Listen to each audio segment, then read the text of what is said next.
اعوذ باللہ من الشیطان الرجیم بسم اللہ الرحمن الرحیم۔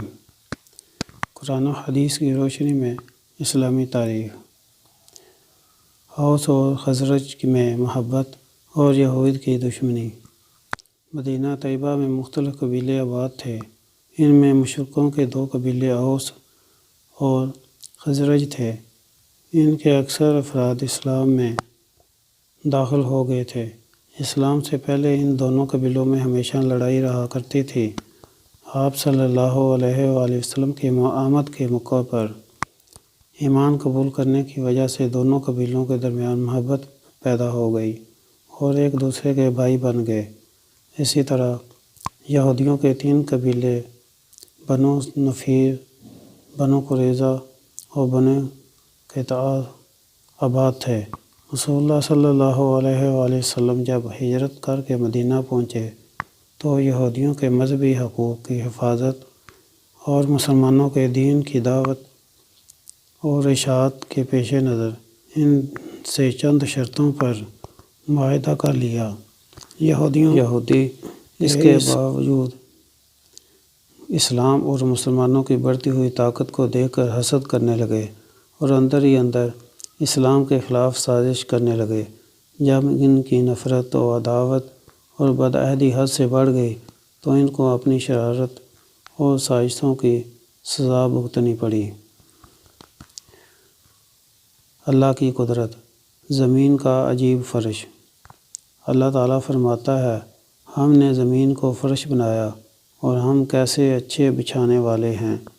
ذرا غور کیجئے، اللہ تعالیٰ نے زمین کا کیسا اچھا بستر بچھایا ہے جس پر ہم آرام کرتے ہیں۔ اس بستر کے بغیر ہمارے لیے رہنا دشوار تھا۔ پھر ہمارے لیے زندگی کی تمام ضروریات، کھانے پینے، اناج، غلے اور میوے کے لیے زمین کو خزانہ بنایا۔ سردی گرمی سے حفاظت بھی زمین پر رہ کر سکتے ہیں اور بدبودار چیزیں اور مردار جن کی بدبو سے ہم کو سخت تکلیف ہوتی ہے، ایسی چیزوں کو ہم زمین میں دفن کر کے خراب ہوا کے اثر سے محفوظ ہو جاتے ہیں۔ بلا شبہ اتنا لمبا چوڑا زمین کا بستر اسی حکیم و مطلق کی کاریگری ہے۔ ایک فرض کے بارے میں۔ نماز کے لیے مسجد جانا۔ رسول اللہ صلی اللہ علیہ وآلہ وسلم نے فرمایا، تم میں سے جو شخص اچھی طرح مکمل وضو کرتا ہے پھر نماز ہی کے ارادے سے مسجد میں آتا ہے تو اللہ تعالیٰ اس بندے سے ایسے خوش ہوتے ہیں جیسے کہ کسی دور گئے ہوئے رشتہ دار کے اچانک آنے سے اس کے گھر والے خوش ہوتے ہیں۔ ایک سنت کے بارے میں۔ دعا کے کلمات کو 3 بار کہنا۔ رسول اللہ صلی اللہ علیہ وآلہ وسلم دعا و استغفار کے کلمات کو 3 مرتبہ دہرانا پسند فرماتے تھے۔ ایک اہم عمل کی فضیلت۔ شرم و حیا ایمان کا جز ہے۔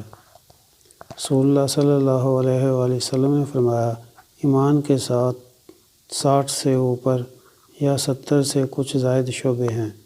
سب سے افضل لا الہ الا اللہ پڑھنا ہے اور سب سے کم درجہ راستہ سے تکلیف دہ چیز کا ہٹا دینا ہے اور شرم و حیا ایمان کا حصہ ہے۔ ایک گناہ کے بارے میں۔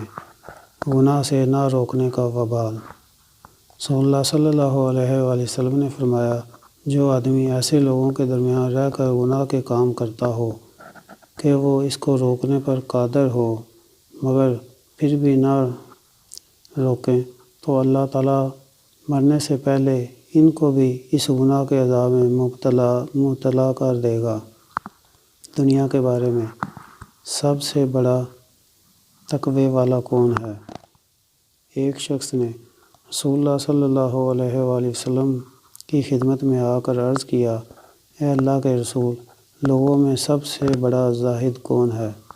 رسول اللہ صلی اللہ علیہ وآلہ وسلم نے فرمایا، وہ آدمی جو قبر اور اس کی بوسیدگی کو نہ بھولے اور دنیا کی ضرورت سے زیادہ زیب و زینت کو چھوڑ دے، باقی رہنے والی آخرت کو فنا ہونے والی دنیا پر ترجیح دے، آنے والے کل کو اپنی زندگی کا دن شمار نہ کرے اور اپنے آپ کو مردوں کی فہرست میں شمار کرے تو یہ سب سے بڑا زاہد ہے۔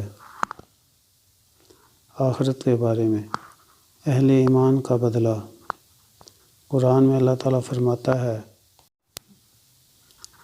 ان اہل ایمان اور نیک عمل کرنے والوں کا بدلہ ان کے رب کے پاس ایسے ہمیشہ رہنے والے باغ ہوں گے جن کے نیچے نہریں بہہ رہی ہوں گی، یہ لوگ ان میں ہمیشہ رہیں گے، اللہ تعالیٰ ان سے راضی اور وہ اللہ سے خوش ہوں گے، اور یہ بدلہ ہر اس شخص کے لیے ہے جو اپنے رب سے ڈرتا ہے۔ طب نبوی سے علاج۔ نیند نہ آنے کا علاج۔